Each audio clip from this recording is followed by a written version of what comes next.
This episode of Fermented Adventure the Podcast is sponsored by Brewskits, handcrafted dog treats made from spent beer grains, oats, barley, and rye. No chemical preservatives, a great source of fiber, and packed with protein. Visit brewskits.com to see the full selection of treats for your dog and your cat. Receive 15% off, no minimum purchase on your first order by typing in lowercase FA 2024 at checkout. Cheers!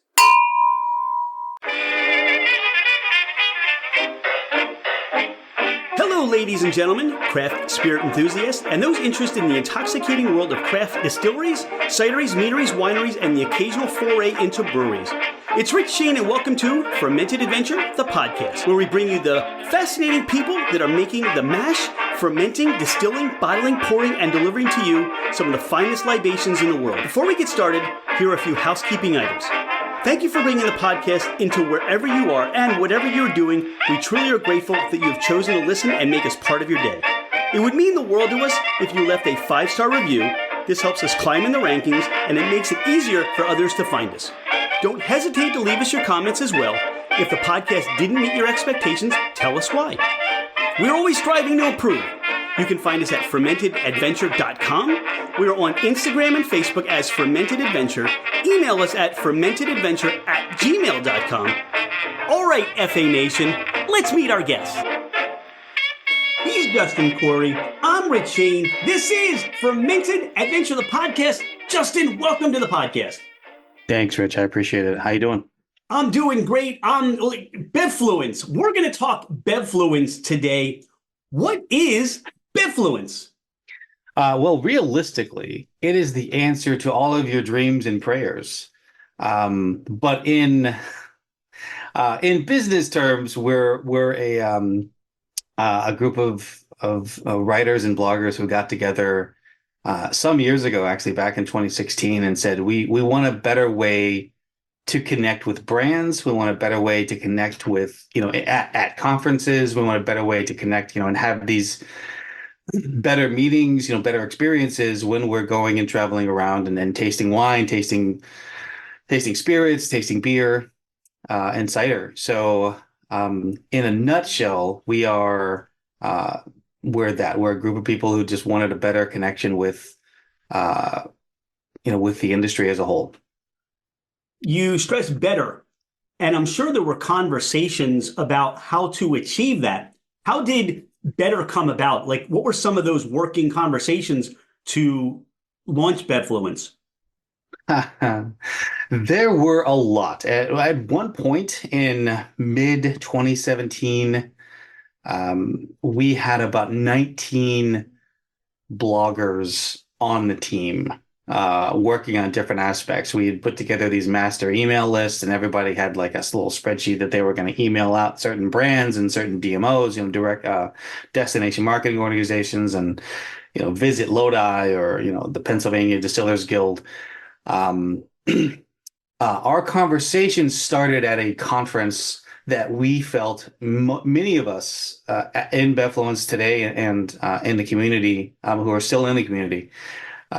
We felt certain conferences just weren't giving us what we needed as professional growth opportunities. So we started that conversation first. And in 2018, we tried to do our own symposium, which was great. We sold all of one ticket. Everyone in the community said, yes, this is a great idea. Love it. Love the schedule. Love the, what you guys are focusing on. We'd booked a hotel. We'd booked a block of rooms. We booked, everything. And in the end, everyone said, oh, even the brand said how much they love it. Call us next year when you've got a little more success. And that was very frustrating, to be honest with you, because everyone says it's a great idea, but no one's willing to actually just say, let's put the price of a ticket, or let's put the price of a sponsorship down as proof that they love the idea. So the symposium idea, which is, just kind of a larger conference, fizzled out quickly. And we realized maybe one of the things we wanted to do was focus on smaller groups. So we do 3 core things at BevFluence. the first thing is where we kind of started, which is the experience. Traveling and taking writers, bloggers, podcasters with us when we travel, usually renting a house, or if we can find, suitable accommodation for, 8 to 12 people. That's usually our goal. Um, that's where we kind of focus in. Instead of having 300 people coming to your destination, it's 12 who are very intently focused, willing to do a fully immersive experience, learn, and then share, content and share their knowledge and then share to their own followers. So the first is the experience. The second is our competition, which is called the Best of BevFluence. It is very much different than the traditional wine or spirits competition out there. We still have the blind judging portion,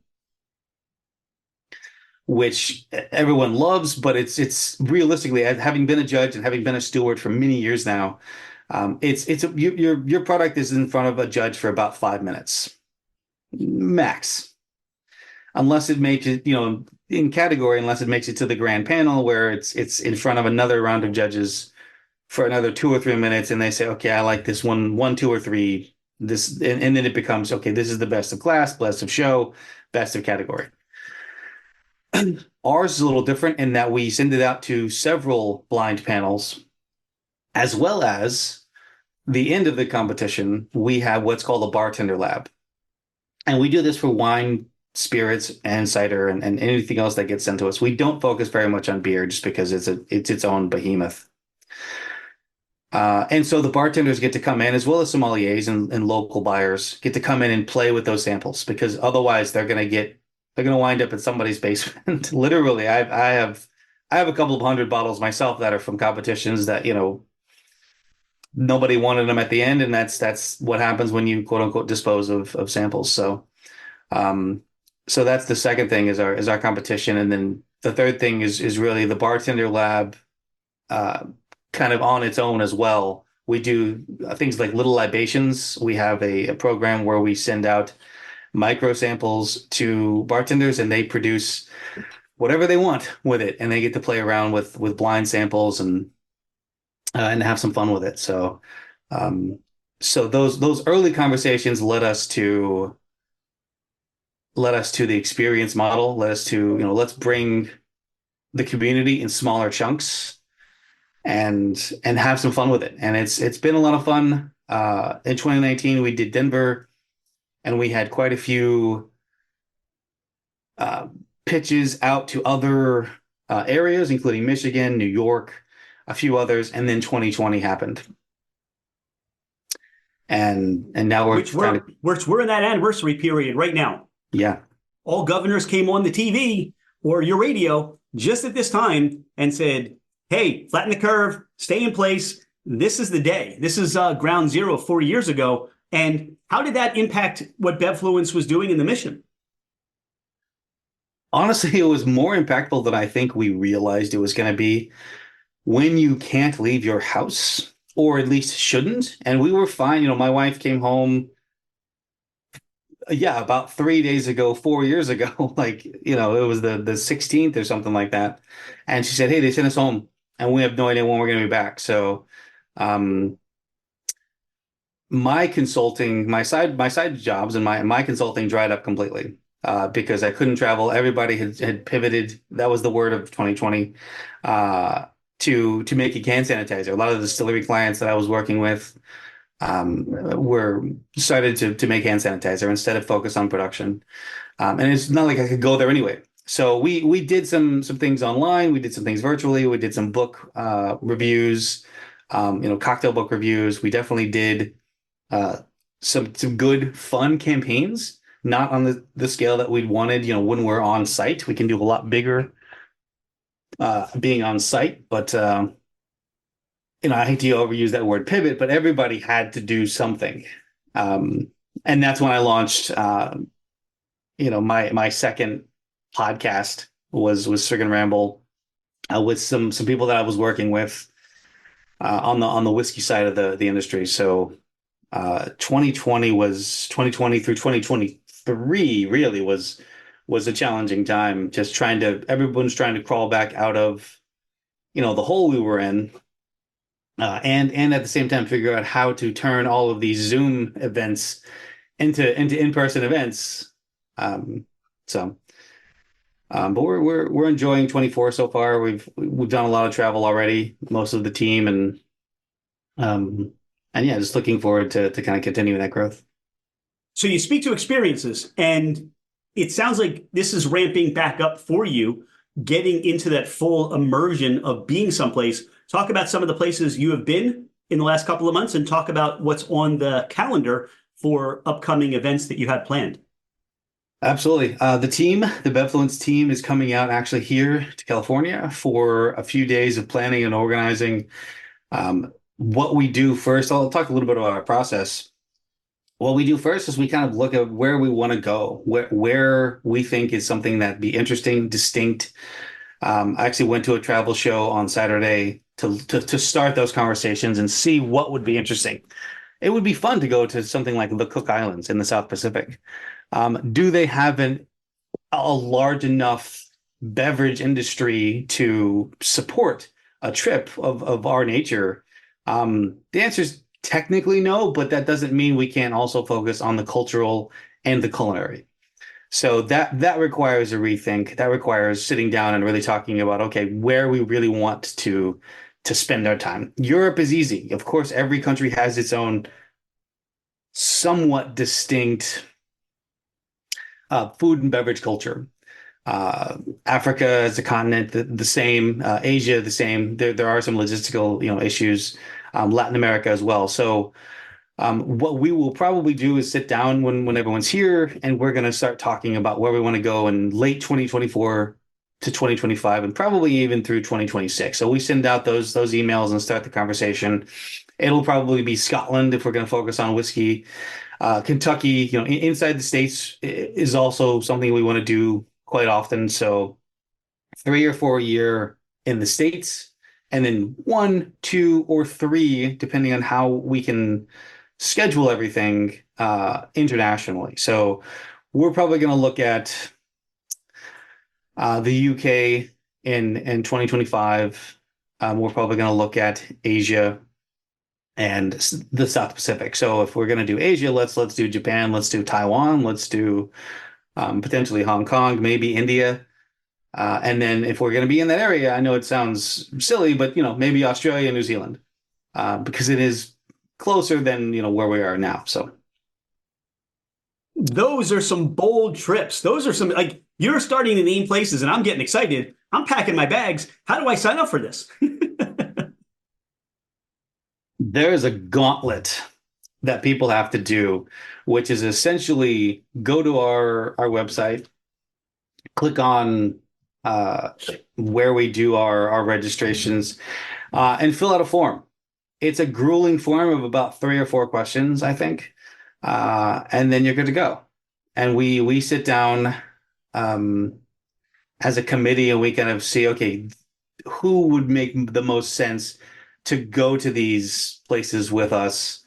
I did have someone kind of call us out the other day when they were looking on our Instagram, and I had to explain what we do versus, what their expectation is. They said, oh, we have a minimum. You have to have X number of followers. And I said, that's not us. We don't have, BevFluence doesn't have the huge following. Individually, I think I have more followers on my personal accounts than our business account. And that's how most things are. So I was explaining to it, to this organization, this is how we do it. We bring those that have the larger audiences with us. We don't have ourselves. The company doesn't have that large audience, because our audience as BevFluence is the brand. It's the DMO. It's it's visit, Lodi, or visit some of these other places. It's, distilleries and wineries. It's not consumers. So yes, we would love to have you come along on some of these trips. You're out on the East Coast, right? Yep, just outside of Philadelphia. We are. I wasn't lobbying for us. I'm hearing people listen to the podcast and say, you know what? I've got this presence. I think this is something would be exciting. Not to say I wouldn't want to go. I mean, you've named places that are on our bucket list to go. And, that's certainly having people of like mind and having people of different palates and different takes on an experience, to me, heightens the conversation. It makes it more exciting. And if you're with somebody that maybe does not like what you like as much, but you mentioned culinary, and I would not, and I don't know why, because the first word is Bev in terms of fluence, the first part. I would not have thought of that whole immersion of culinary and some spirits or wines. But if you're out with somebody's sharing a platter, and it's something you want to try, but whoever you're with doesn't like it, you really get this whole synergy and this whole conversation. It's relationship building, and around wine and spirits and all the things. It's really about that camaraderie. It really is. Brewskits, beer, grain, dog bones, brewskits. Your dog will go wild. Brewskits, beer, grain, dog bones, a healthy alternative for your pup. Brewskits are all natural and made in the USA. Visit brewskit.com. That's BREWSCUIT.com. So yeah, to be honest, yes, we would absolutely love to bring in more people into the community. We have about 40 or 50 influencers, what we call BevFluencers, that we like to work with, that we've kind of brought into the community over the past few years. Yeah, we definitely want more. We're all about growth. We're all about kind of growing the community and making it not necessarily better, but just bringing people into the fold. So we'll be bringing you and some of your audience along on some of these trips for sure. Okay. I'm a culinary trained chef. I wanted to be a chef when I was coming up and growing up. That's where I wanted to spend my time. And then I was in a class one day, and one of the instructors was talking about consulting, and he was talking about other aspects of the industry. And I thought, oh, that's interesting. So then I started working on the booze side and the consulting side. And it was fascinating to me. And to your point, yes, there is this camaraderie and collaboration, and it's very difficult in most cultures to talk about their wine, their beverage, industry without talking about food. It's almost impossible to go to a destination and have the full experience without both things. The culture, well, three things really. The culture, which includes the food and beverage, and then also how those things came about. Why does the Canary Islands, for example, have banana liqueurs? It's because they grow bananas. That's part of their culture. That's part of who they are and part of their history. So it is very difficult to separate those things for us. Our bartender lab director Chandler, she is a culinary trained chef as well. So we both love to geek out on these things. We are probably going to spend some time when the team is here in California preparing some different variations of risotto and doing some pairings. So because we do love to eat and talk and chat, and the best conversations you will have in life, I think, are around a table with a pot of risotto and 16 bottles of wine that has happened to be open for a tasting. So that's a typical Tuesday around here, but yeah, it's definitely something that brings people together and increases the creativity, I think. Well, today is a Tuesday, so what's the risotto you're making today?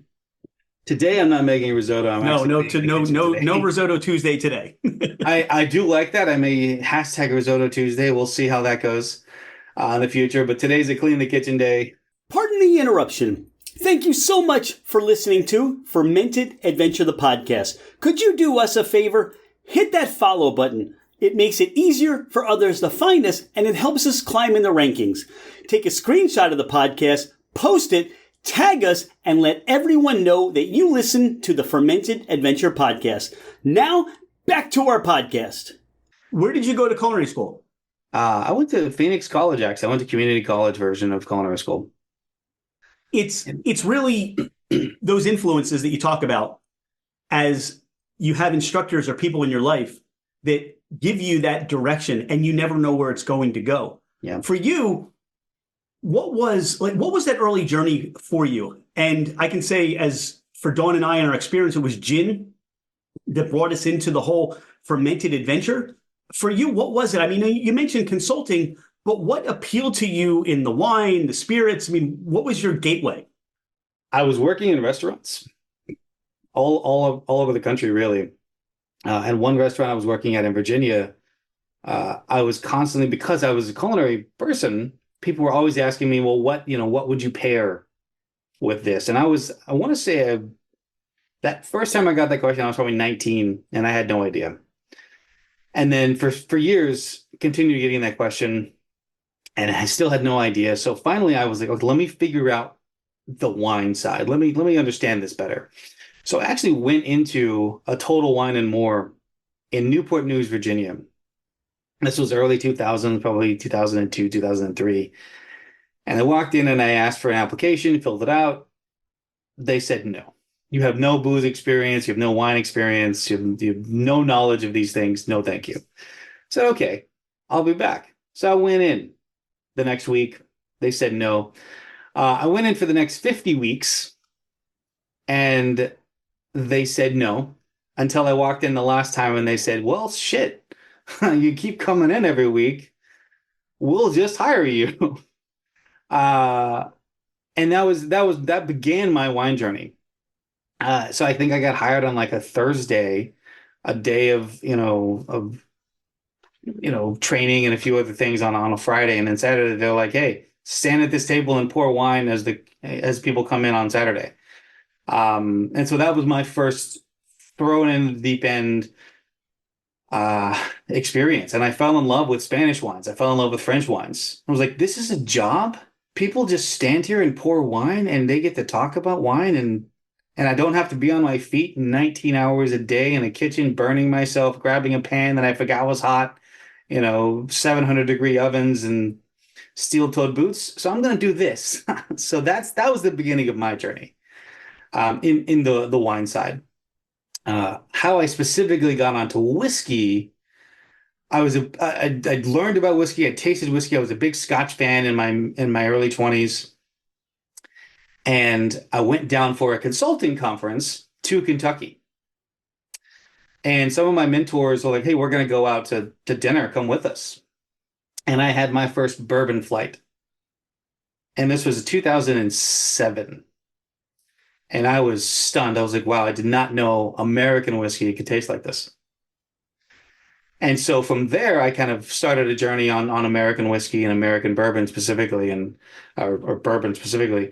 And the collection from there just grew. The passion from there just grew. I launched Wizard of Whiskey some years later. I started writing a book. It's a whole thing. But that for me was the beginning of my whiskey journey.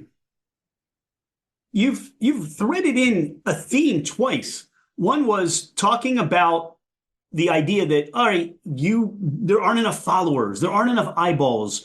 And the other part is you don't have enough experience.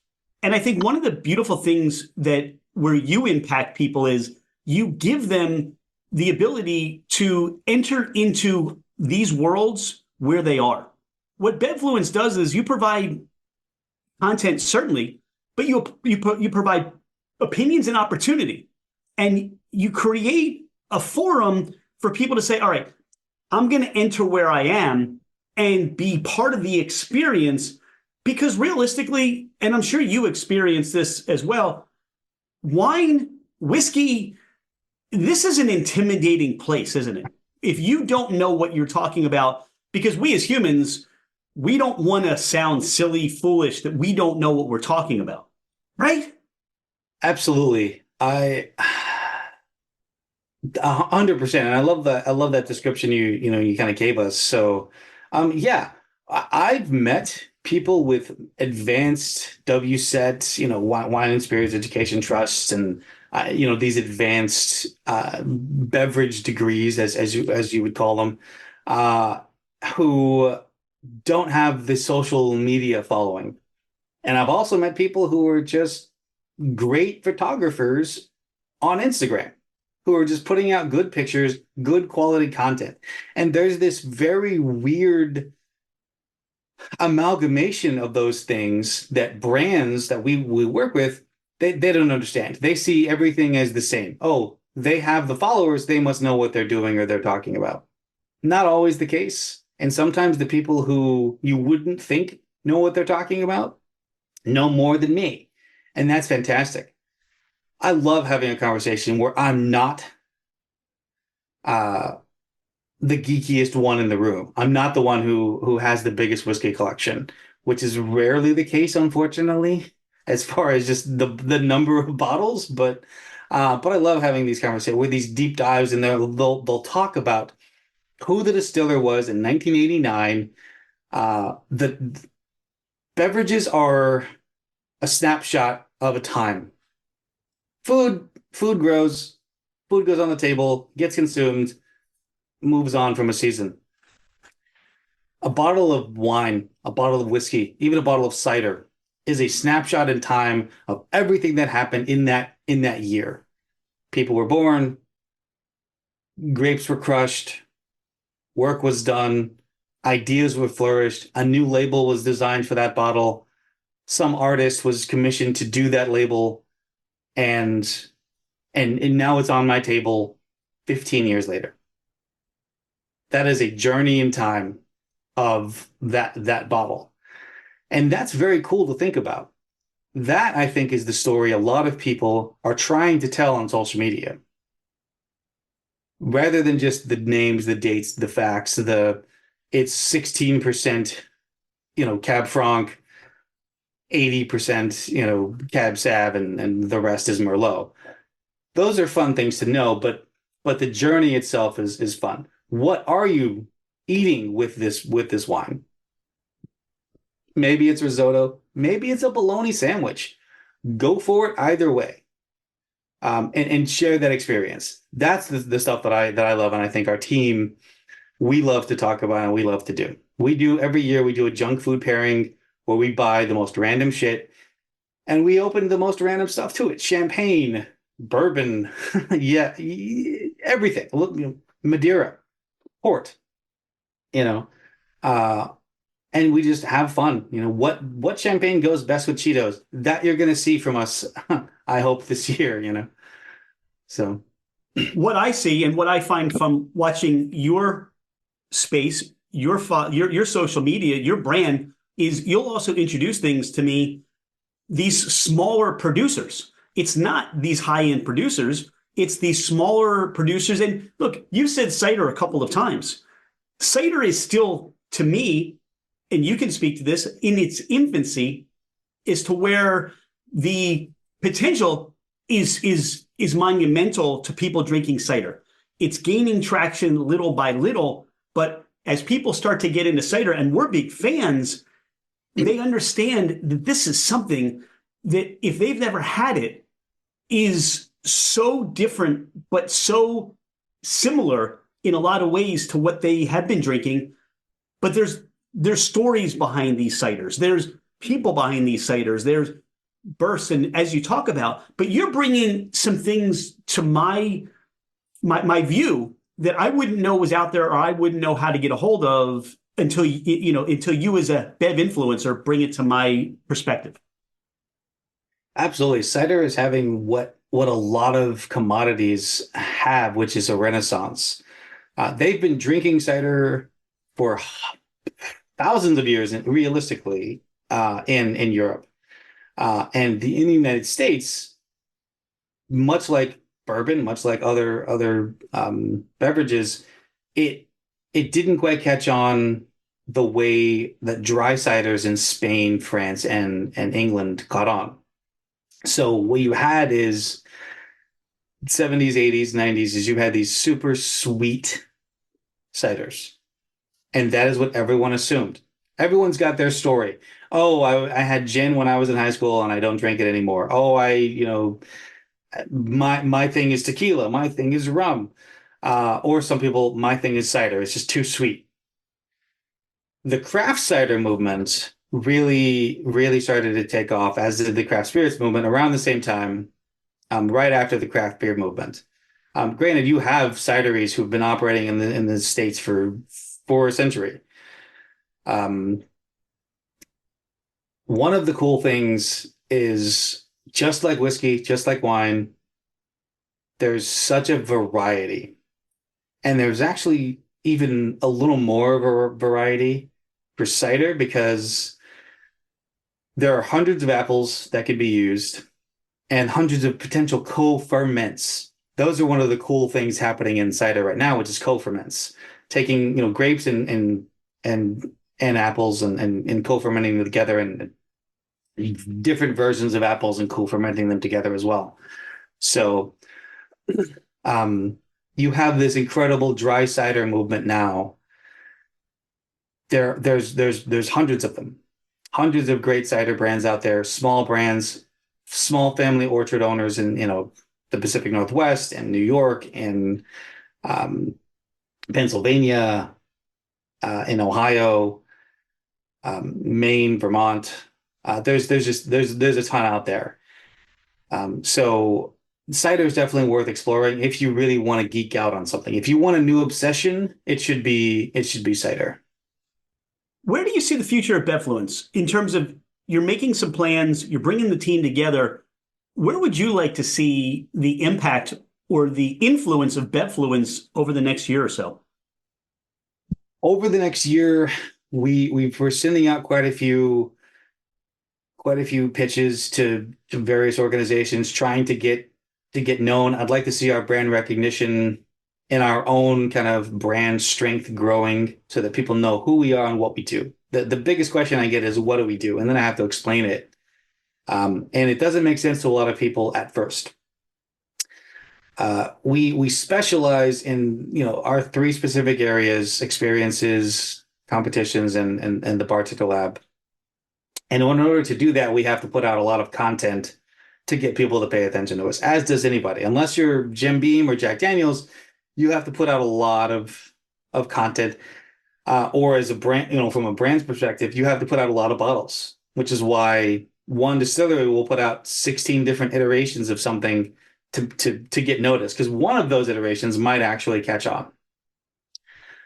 So we're going to focus on putting out great content this year and next year. We're going to focus on that always, but it's definitely going to be a brand building year for us this year. We're going to reach out and talk to those people that make the most sense for collaboration: more podcasters, more influencers, not just focusing solely on Instagram, as we've done in 2022. It was a lot of Instagram. I think the social media needle is moving a little bit. We actually have a new YouTube. We've had our YouTube channel for a long time, but we haven't done much with it. So we're actually, our bartender lab director, Chandler, is putting out her weekly tasting videos. Todd and myself are going to be putting out tasting videos using our glassware sponsor, glassware, and then doing some blind tastings and 60-second, tastings. And then Jen is going to, our other collaborator, Jennifer, is going to be putting out some content on there as well. So for us, it's about maximizing our channels, maximizing where we're at on social media, and doing it well and doing it right. You want to give a shout out to that glassware sponsor? Yes, the Neat Glass. It is not your typical spirits glass. It has a wider bowl. I don't have one in front of me, but there's links on our website.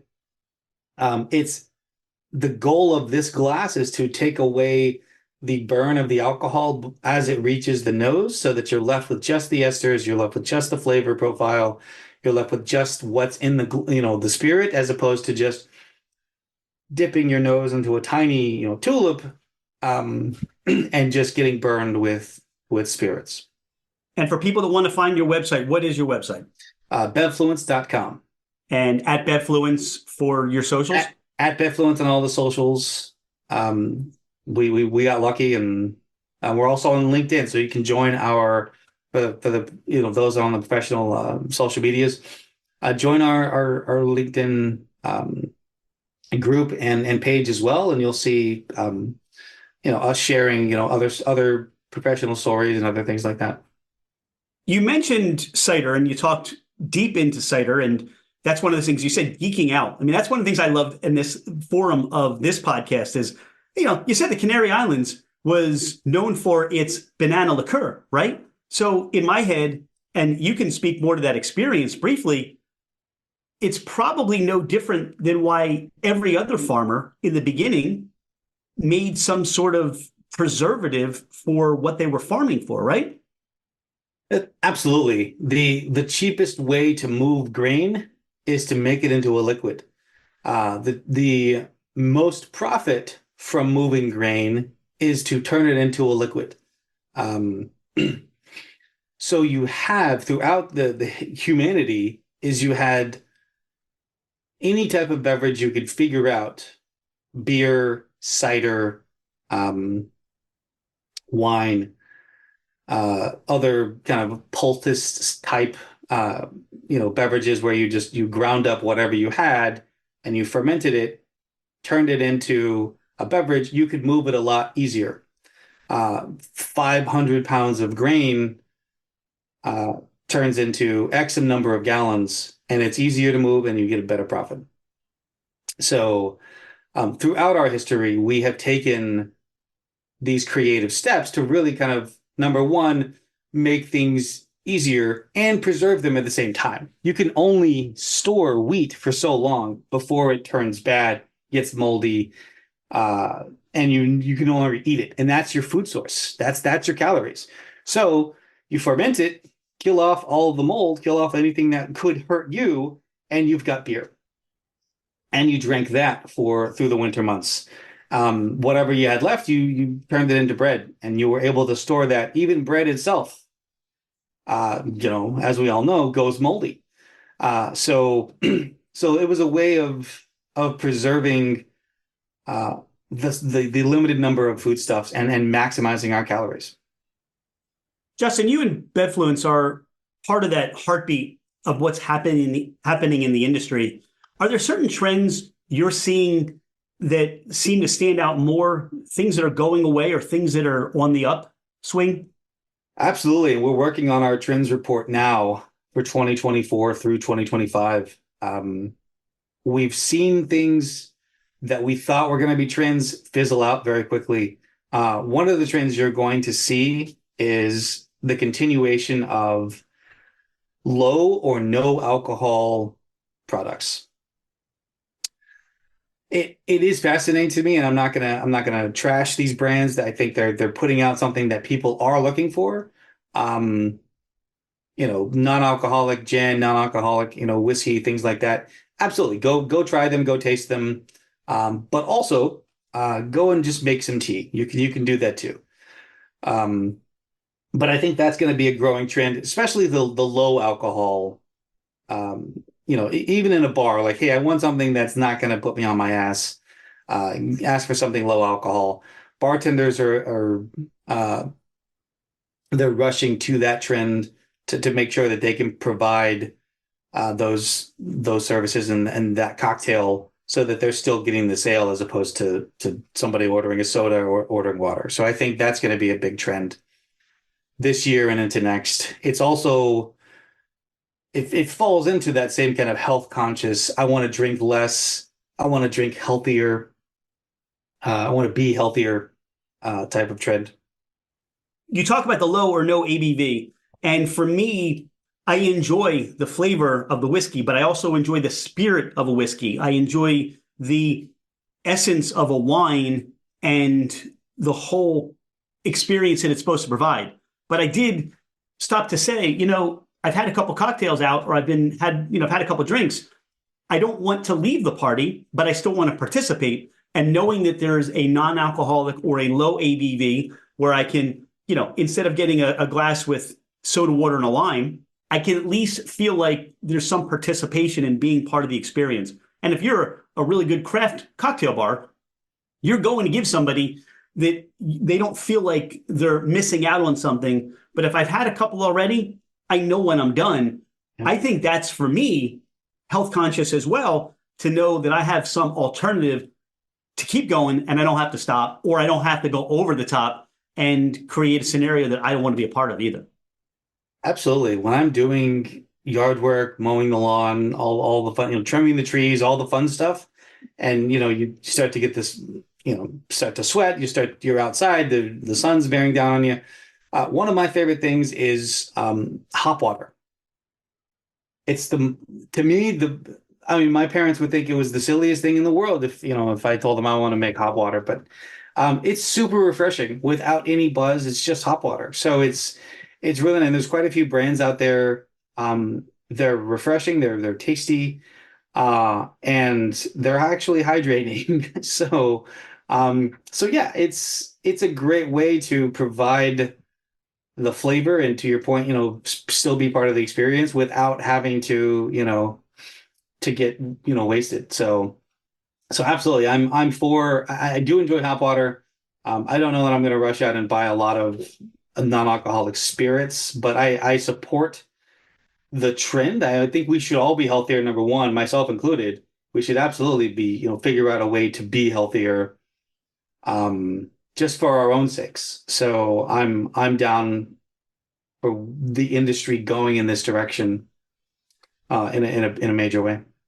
You shared your interaction with your professor who told you or suggested to take a look at consulting. You talked about going to Kentucky, and there were mentors around you that shared their love of bourbon and introduced that to you. Who mentors you today? Who influences you? That's a very good question. I do have a few industry giants who I talk to on the regular, who help guide me in these, not necessarily guide me always, but hey, where should I go in 2025 is a conversation I had with one of them 2 weeks ago, and one of them said Taiwan. There's some opportunity there. So I do have those people. Stephen Beal is one of them. Those in the industry know that he's the giant behind quite a few of Diageo's biggest, most successful brands now. But at the time, it was just an idea in a room, and he helped develop those. So Stephen Beal is definitely one of those. Stephen Gould out in Denver is another one that I consider a mentor, who I can call up and say, hey, I really kind of want to talk about this, and I'd love to get your insight. So yeah, and I also look to others who are not necessarily mentors, but I feel very comfortable talking with them and just kind of exchanging ideas. And our team itself, I think we kind of mentor each other. I think that's part of the BevFluence maybe motto, or just our kind of our soul, I guess you could say, is just talking things out and figuring things out on our own. And we'll pick a topic and we'll tear it apart for weeks on a Zoom call, just over and over and over again until we beat it to death. And that honestly helps us in that debate, in that time frame, really kind of understand what we should be doing, what we should be focusing on, and where we should go. And I encourage people to sit down and do that, do these, and do a mental retreat, pick some topics and just beat them to death until you figured out what it means to you. One of the things in our experiences we do that. In addition to just our team, we as a group will sit around and we'll not necessarily debate. We have all the fun stuff. We have the tastings. We have the deep dives into the region. We have food, obviously, and discussions and pairings and different things like that, where we're working on content together. But we'll also sit around and just say, okay, let's see where the conversation goes. And that's, to me, the conversation can be its own mentor. So I definitely recommend having conversations with anybody and everybody. Learn what you really think, and that's going to help you grow professionally, for anyone out there. Don't be afraid of BevFluence, the conversation. BevFluence is a philosophical organization, and you get to know who you are, don't you? You really do. There are days where I wake up and I'm like, what? What did I just agree to? So yeah, we try and think as deeply as we can about the industry. There is a lot of noise in any industry, and we don't want to be that. We want to be a type of compass for the industry and for thought leadership. So yeah, that's definitely always been one of our goals, is to help others understand, and we can't do that unless we ourselves understand. Well, I'm grateful for this time to understand more and this conversation. Is there anything we haven't talked about on the podcast today? Anything you want the listeners to know more about BevFluence or you? Well, I do like long walks on the beach, as is proof on my background picture. But I think we've covered quite a bit. I'd be happy to continue the conversation another time if we need. If somebody writes in, I know you get hundreds of letters a week. Or at least one a year. Also, I don't know who writes letters other than me anymore. But yeah, and it's usually my mom. Well, there you go. Perfect. Well, when she listens and she writes her letter, if there's something we missed, we'll catch up on it again. In the meantime, yeah, I'm looking forward to listening to more of your episodes and to kind of sharing our experience together, because I have a feeling that we're gonna not just us and Fermented Adventures, but your audience as well. Or hopefully we'll connect a little deeper over the next few years and really kind of learn each other a little better. One of the things that resonated for me through this conversation, Justin, has been that we're in the space where there are 24 hours a day, and to what we provide, the content we provide, yes, we want those human beings to listen to us. We want them to watch us because there's so much stuff going on. So there is somewhat of a competition for time. But the reality of it is we're all here trying to have that experience, and we can learn and grow from each other. And you and I can talk. And now you're taking me on a new journey where I'm now trying to find some liqueur from the Canary Islands that I've never had before. Or I'm booking a tour, a cruise like you took, to try to have that experience for my own life's journey. And I think that's one of the beauties of this environment that we're creating. BevFluence is out there. You're bringing experiences, you're bringing knowledge, you're bringing information to the masses, and we have a chance to enjoy that together. And we're on the same path. We just have a different way of bringing it to the community. I think I agree with that, and I think that's powerful to recognize. Again, so some of my most ardent positions on any one topic come from my willingness to talk to people and learn what I really think. And that's not to say I'm easily, swayed or easily moved, but in debates, not just arguments, not just right, left, north, south, whatever position you want to take, cold ferment versus, not, non-chill filter, those discussions and those deep dives will help you understand better everyone, not you, but everyone on the planet, what we really think and where we really stand. And I look forward to continuing those conversations and really just kind of sharing experiences, because that's, to your point, that's what it's all about. Social media, I think, has helped a lot with that, giving someone's own experience and letting you decide whether that's something you want to do. My wife consumes podcasts and TikTok when we're planning a trip, because she can see real people going to real restaurants, talking to real other people, and not just a Yelp review. So that's how she planned our trip to London was TikTok. So, well, I'm looking forward to our next deep dive. I'm so grateful for your time today. Thanks for being a friend of Fermented Adventure. check out BevFluence, what they're doing, see what you can bring into your world and how you can be a part of it. And maybe we'll all be on some sort of trip together. So Justin, thanks again for your time. And maybe next time we'll raise a glass and cheers.